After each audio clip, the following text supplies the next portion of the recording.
हरे कृष्णा, राधे राधे। आज की इस वीडियो में मैं आप सबको एक ऐसी सच्ची कहानी सुनाऊंगी लड्डू गोपाल की, जिसे सुनते ही आपका मन खुशी से भर जाएगा। कहानी है कि कमल किशोर सोने एवं हीरे जवाहरात बनाने एवं बेचने का काम करता था। उसकी दुकान से बने हुए गहने दूर दूर तक मशहूर थे। लोग दूसरे शहर से भी कमल किशोर की दुकान से गहने लेने एवं बनवाने आते थे। चाहे हाथों के कंगन, चाहे गले का हार हो, चाहे कानों के कुंडल हो, उसमें हीरे एवं सोने की बहुत सुंदर मीनाकारी होती कि सब देखने वाले देखते ही रह जाते थे। इतना बड़ा कारोबार होने के बावजूद भी कमल किशोर बहुत ही शांत एवं सरल स्वभाव वाला व्यक्ति था। उसको इस माया का इतना रंग नहीं चढ़ा हुआ था। एक दिन उसका कोई मित्र उसकी दुकान पर आया, जो कि अपने पत्नी सहित वृंदावन धाम से होकर वापस आ रहा था। तो उस मित्र ने सोचा कि चलो थोड़ा सा प्रसाद अपने मित्र कमल किशोर को भी देता चलो। उसकी दुकान पर जब वह पहुंचा, तब कमल किशोर का एक कारीगर एक सोने एवं हीरे जड़ित बहुत सुंदर हार बनाकर कमल किशोर को देने के लिए आया था। कमल किशोर उस हार को देख ही रहा था कि उसका मित्र उसकी दुकान पर पहुंचा। कमल किशोर का मित्र अपने साथ वृंदावन से एक बहुत सुंदर लड्डू गोपाल, जिनका स्वरूप अत्यंत मनमोहक था, साथ लेकर आया था। जब उसका मित्र दुकान पर बैठा तो उसकी गोद में लड्डू गोपाल जी विराजमान थे। कमल किशोर लड्डू गोपाल जी के मनमोहक रूप सौंदर्य को देखकर अत्यंत आनंदित हुआ।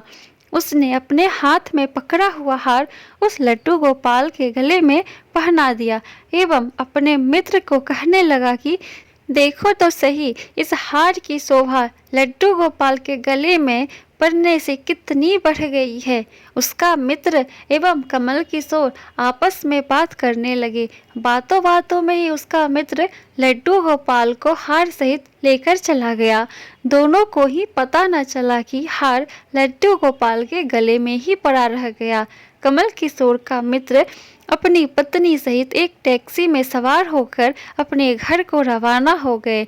जब वह टैक्सी से उतरे तो भूलवश लड्डू गोपाल जी उसी टैक्सी में रह गए। टैक्सी वाला एक गरीब आदमी था, जिसका नाम बाबू था, जो कि दूसरे शहर से यहाँ अपने परिवार का पालन पोषण करने के लिए टैक्सी चलाया करता था एवं वह टैक्सी लेकर काफ़ी आगे निकल चुका था। आज उसको अपने घर वापस जाना था, जो कि दूसरे शहर में था।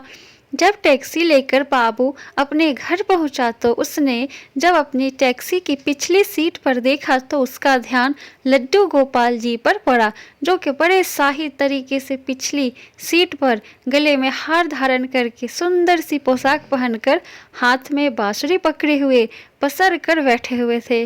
बाबू यह देखकर एकदम से घबरा गया कि यह लड्डू गोपाल जी किसके हैं। लेकिन अब वह दूसरे शहर से अपने शहर जा चुका था, जो कि काफ़ी दूर था एवं वह सवारी का घर भी नहीं जानता था। तो वह दुविधा में पड़ गया कि वह क्या करे। लेकिन फिर उसने बड़ी श्रद्धा से हाथ धोकर लड्डू गोपाल जी को उठाया एवं अपने घर के अंदर ले गया। जैसे ही उसने घर के अंदर प्रवेश किया, उसकी पत्नी ने उसके हाथ में पकड़े लड्डू गोपाल जी को जब देखा तो इतनी सुंदर स्वरूप वाले लड्डू गोपाल जी को देखकर उसकी पत्नी ने झट से लड्डू गोपाल जी को अपने पति के हाथों से ले लिया। उसकी पत्नी, जिसकी 8 साल शादी को हो चुके थे, उसकी अभी तक कोई संतान नहीं थी, लेकिन गोपाल जी को हाथ में लेते ही उसका वात्सल्य भाव जाग उठा। उसकी ममतामयी एवं करुणामयी आंखें झरझर बहने लगी। ममतावश वह वात्सल्य भाव के कारण ठाकुर जी को गोद में उठाते ही उसको ऐसे लगा उसने किसी अपने ही बच्चे को गोद में उठाया है। उसके स्तनों से अपने आप दूध निकलने लगा। अपनी ऐसी दशा देखकर बाबू की पत्नी मालती बहुत हैरान हुए। उसने कसकर लड्डू गोपाल जी को अपने सीने से लगा लिया एवं आंखों में आंसू बहाती बोलने लगी, अरे बाबू, तुम नहीं जानते कि आज तुम मेरे लिए कितना अमूल्य रत्न लेकर आए हो। बाबू कुछ समझ नहीं पा रहा था कि मेरी पत्नी को अचानक से क्या हो गया है, लेकिन उसकी पत्नी तो जैसे ही बावड़ी सी हो गई थी। वह गोपाल जी को जल्दी जल्दी अंदर ले गई एवं उससे बातें करने लगी। अरे लाला, इतनी दूर से आए हो, तुम्हें भूख लगी होगी। एवं उसने जल्दी जल्दी मधु एवं घी से बनी चूरमा बनाकर एवं दूध गर्म करके ठाकुर जी को भोग लगाया। उधर कमल किशोर ने जब अपनी दुकान पर हार को ना देखा तो उसको याद आया कि हार तो ठाकुर जी के गले में ही रह गया है। तो उसने अपने मित्र को संदेश भेजा, तो मित्र ने आगे से जवाब दिया, अरे मित्र, वह माखन चोर एवं चित चोर हार सहित खुद ही चोरी हो गया है। मैं तो खुद इतना परेशान हूँ। कमल किशोर अब थोड़ा सा परेशान हो गया कि इतना कीमती हार ना जाने कहाँ चला गया। मुझे तो लाखों का नुकसान हो गया, लेकिन फिर भी अपने सरल स्वभाव के कारण उसने अपने मित्र को कुछ नहीं कहा एवं उसने अपने मन में सोचा कि कोई बात नहीं, मेरा हार तो ठाकुर जी के ही अंग लगा है। अगर मेरी भावना सच्ची है तो ठाकुर जी उसको पहने रखे। उधर बाबू एवं उसकी पत्नी मालती दिन रात ठाकुर जी की सेवा करते। अब तो मालती एवं बाबू को लड्डू गोपाल जी अपने बेटे जैसे ही लगने लगे। लड्डू गोपाल जी की कृपा से अब मालती के घर के एक बहुत ही सुंदर बेटी ने जन्म लिया। इन सब बातों का श्रेय वह लड्डू गोपाल जी को देते कि यह हमारा बेटा है एवं अब हमारी बेटी हुई है, अब हमारा परिवार पूरा हो गया। मालती लड्डू गोपाल जी को इतना स्नेह करती थी कि रात को उठ उठ कर देखने जाती थी कि लड्डू गोपाल जी को कोई कष्ट तो नहीं है। ऐसे ही एक दिन कमल किशोर व्यापार के सिलसिले में दूसरे शहर जाना पड़ा जहां पर बाबू रहता था।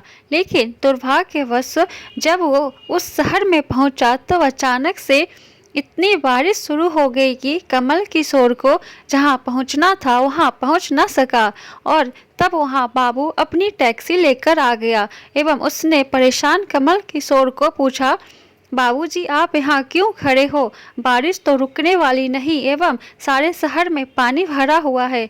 आप अपनी मंजिल तक ना पहुँच पाओगे एवं ना ही कहीं एवं रुक पाओगे। मेरा घर पास ही है, अगर आप चाहो तो मेरे घर आ सकते हो। कमल किशोर, जिसके पास सोने एवं हीरे के काफ़ी गहने थे, वह अनजान टैक्सी वाले के साथ जाने के लिए थोड़ा सा घबरा रहा था, लेकिन उसके पास कोई और चारा भी तो नहीं था।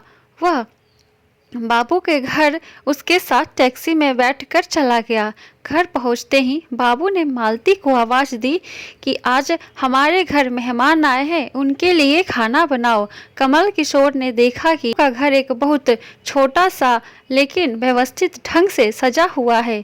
घर में अजीब तरह के इत्र की खुशबू आ रही है जो कि उसके हृदय को आनंदित कर रही थी। जब मालती ने उनको भोजन परोसा तो कमल किशोर को उसमें अमृत जैसा स्वाद आया। उसका ध्यान बार बार उस दिशा की तरफ जा रहा था जहाँ पर ठाकुर जी विराजमान थे। वहाँ उसे कोई एक अजीब तरह का प्रकाश नजर आ रहा था। जो हार कर कमल किशोर ने बाबू को पूछा कि अगर आपको कोई ऐतराज ना हो तो क्या आप बता सकते हो कि उस दिशा में क्या रखा है? मेरा ध्यान उसकी तरफ आकर्षित हो रहा है। तो बाबू एवं मालती ने एक दूसरे की तरफ मुस्कुराते हुए कहा कि वहाँ पर तो हमारे घर के सबसे अहम सदस्य लड्डू गोपाल जी विराजमान हैं।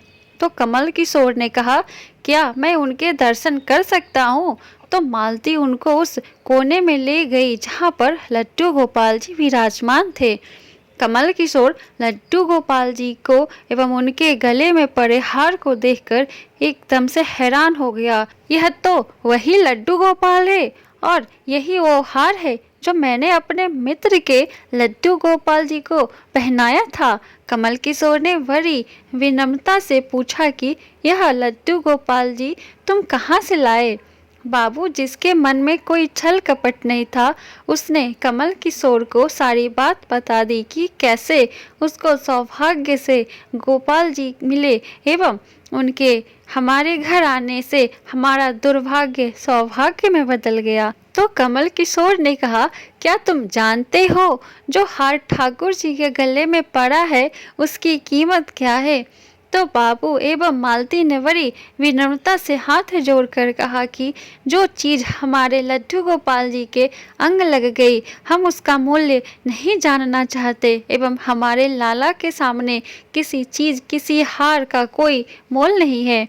तो कमल किशोर एकदम से चुप हो गया एवं उसने मन में सोचा कि चलो अच्छा है, मेरा हार ठाकुर जी ने अपने अंग लगाया हुआ है। अगले दिन जब वह चलने लगा तो तैयार हुआ एवं बाबू उनको टैक्सी में लेकर उनके मंजिल तक पहुंचाने गया। जब कमल किशोर टैक्सी से उतरा एवं जाने लगा, तभी बाबू ने उनको आवाज़ लगाई कि जरा रुको, यह आपका कोई सामान हमारी टैक्सी में रह गया है। लेकिन कमल किशोर ने कहा, मैंने तो वहाँ कुछ नहीं रखा। लेकिन बाबू ने कहा कि यह बैग तो आपका ही है। जब कमल किशोर ने उसको खोल कर देखा तो उसमें बहुत सारे पैसे थे। कमल किशोर एकदम से हक्का बक्का रह गया कि यह तो इतने पैसे हैं जितनी कि उस हार की कीमत है। उसकी आंखों में आंसू आ गए कि जब तक मैंने निश्चल भाव से ठाकुर जी को वह हार धारण करवाया हुआ था, तब तक उन्होंने पहने रखा। मैंने उनको पैसों का सुनाया तो उन्होंने मेरा अभिमान तोड़ने के लिए पैसे मुझे दे दिए हैं। वह ठाकुर जी से क्षमा मांगने लगा, लेकिन अब हो ही क्या सकता था। इसलिए हमारे अंदर ऐसे भाव होना चाहिए कि उसमें कोई अहंकार ना होकर विनम्रता होनी चाहिए एवं ठाकुर जी जैसा चाहते हैं वैसा ही होता है। हम तो बस निमित्त मात्र हैं। कौन ठाकुर जी को वृंदावन से लाया एवं किसके घर जाकर वह विराजमान हुए, सब ठाकुर जी की लीला है। किसके घर रहना है, किसके घर की सेवा लेनी है, ये सभी सिर्फ बातें ठाकुर जी ही जान सकते हैं। हम लोग तो निमित्त मात्र हैं, बस हमारे भाव शुद्ध होने चाहिए।